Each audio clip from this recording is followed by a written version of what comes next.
Bon, j'en sais, on va retourner au village, nous aussi. On va continuer exactement dans le même esprit.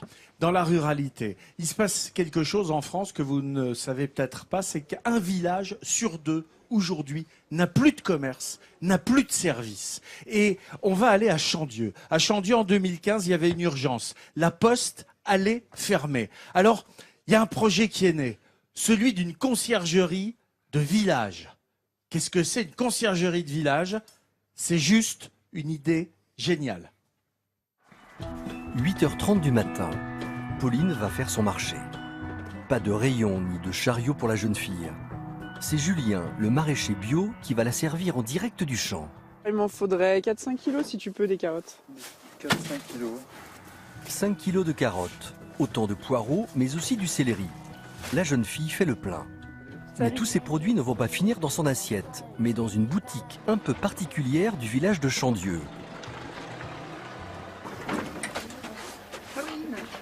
C'est bien passé? Ouais. Et vous allez voir ce que cette boutique a de particulier. Pendant que Pauline s'occupe des légumes, juste à côté, ça récupère des colis, ça poste des lettres, ça emballe même des cadeaux.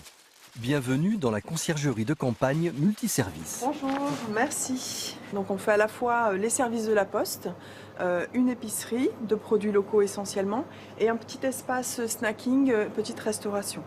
On fait également tout ce qui est pressing, cordonnerie, gaz, retouches. Cette conciergerie solidaire ramène donc de la vie dans ce village de 1800 habitants. Elle travaille aussi en partenariat avec plus de 40 commerces dans toute la Loire. Et en moins d'un an, cette entreprise est devenue incontournable. Ce qui est intéressant pour moi, c'est la proximité. Et, vous voyez, j'ai encore mes pantoufles. Et en plus, j'ai des produits frais. C'est toujours ouvert, il y a des ouvertures qui sont assez larges. Donc voilà, très intéressant. Cette start-up a non seulement changé la vie des habitants, mais aussi celle de ses créatrices. Elles qui travaillaient avant dans de grandes entreprises ont fait le choix de se reconvertir, avec un seul but, donner désormais du sens à leur travail. Ce qui est très intéressant dans ce projet, c'est le travailler, de se lever tous les matins déjà en se disant on fait quelque chose qui va être positif pour la société. Et ce qui est passionnant, c'est le défi. C'était de se dire on peut ramener de la modernité dans de l'authenticité. En ce qui concerne la modernité, les deux entrepreneuses ont parié sur l'achat en ligne. Donc là, je suis en train de préparer une commande d'un de nos clients qui va passer à la boutique tout à l'heure. Voilà, donc c'est pratique, c'est rapide. Il n'a qu'à se garer devant la boutique. Et pas besoin de faire la queue. Il n'aura qu'à ouvrir sa box située devant la conciergerie et protégée par un code unique. Chacun peut venir récupérer sa commande quand bon lui semble. C'est pratique, c'est simple et c'est moderne. Plus qu'une simple conciergerie, les deux femmes ont su innover en créant un véritable service d'utilité publique pour leurs concitoyens. Et c'est exactement ça, c'est d'utilité publique. Ça permet de développer et de faire vivre l'agriculture locale, ces conciergeries. Ça offre tous les services. Alors ça, c'est le service qui est dans le village. Et puis, il y a le service qui vient chez vous quand il n'y en a plus dans le village. Et c'est justement l'idée incroyable de ce bus. Nathalie, viens avec moi. Je vais te montrer, je vais t'emmener, je vais te faire monter dans le bus. Mais je monte dans le bus avec On va Jean-Seb. monter dans ce bus qui est également Partez pas trop loin. une boucherie. C'est Guy Richard Waouh. qui est à la tête de cette idée qui est pour moi juste géniale. Quand vous entrez, il y a des clients. Alors vous avez une petite salle d'attente, vous allez vous arrêter ici et puis vous allez choisir ce que vous voulez. Il y a une activité de traiteur. Donc on Il y a l'embarras du choix. Il y a des angelés magnifiques, il y a de la salade de tête, du museau, il y a... Tu serais fou, Vincent, ici. Mais Jean-Seb, Des viandes extraordinaires. je trouve que ça devrait donner des idées à la RATP, tu vois.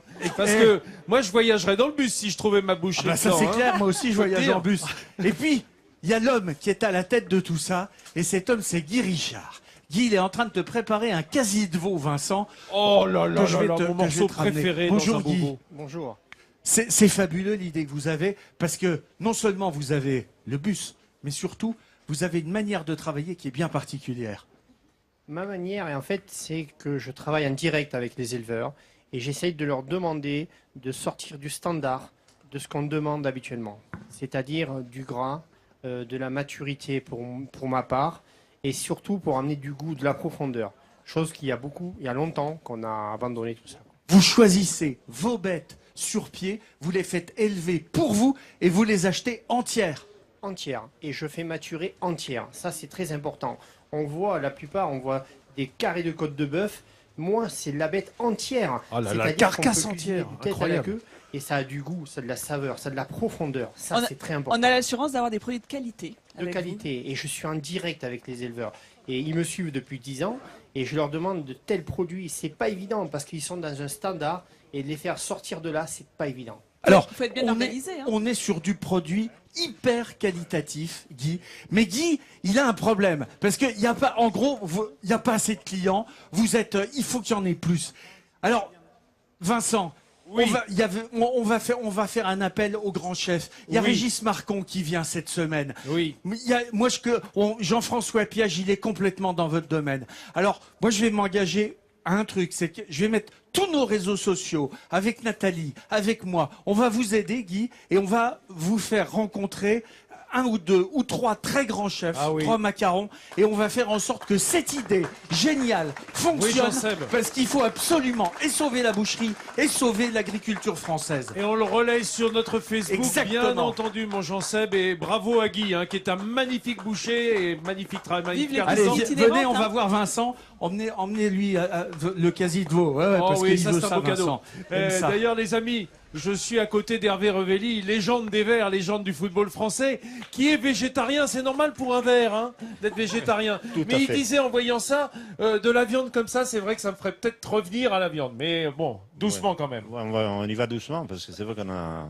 J'ai plus le droit. de toute Voilà, il a façon. plus le droit. Mais je fais c'est exception. vrai. On va faire du exception. une fois. beau travail Mais comme c'est ça, vrai. c'est magnifique.